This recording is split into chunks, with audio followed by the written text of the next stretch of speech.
Recording by VS Music. DJ Manish Raksol. पाक गइल बाटे सारा खेतवा के गेहूं काटे खातिर जी भइल बाटे सबक गेहूं पाक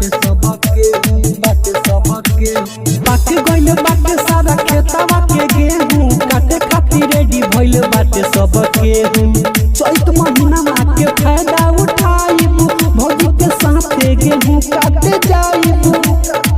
सोची सोची है बतिया के हम बानी बहुत खुशहाल कनिया बकरी ले ले वही खेत में बेला दम चलत रही चैत में हंसुओ जिंदाबाद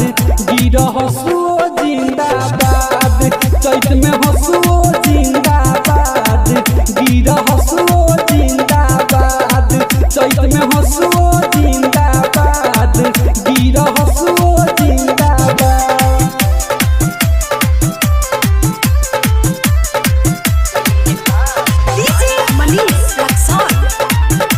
Recording by VS Music. मानव नहीं बात भोले लागे जाई घाम हो खेतवे में खाना पीना करब आराम हो मानव नहीं बात भोले लागे जाई घाम हो खेतवे में खाना पीना करब आराम हो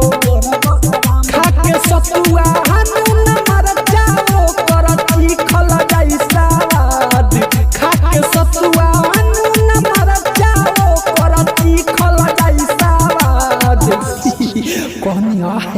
चलो से गांव चला लेवल जाओ बर्फ के में खा जाई चैत में हंसुओ जिंदाबाद गिरो हंसुओ जिंदाबाद चैत में हंसुओ जिंदाबाद गिरो हंसुओ जिंदाबाद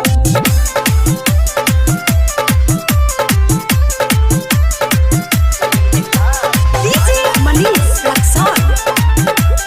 Recording by VS Music.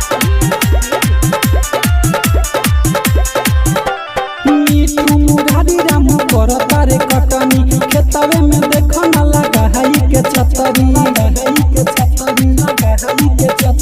Vikram Vivek Ramu करता रे कटनी खेतवे में देखो न लगा हई के छतरी गेहूं बेच के असुदा बिरंग जनजी हो जाई है आबाद गेहूं बेच के असुदा बाबू हो जाई है आबाद अरे जानत रे इनका गेंदा में कोरोना वायरस हो गई बा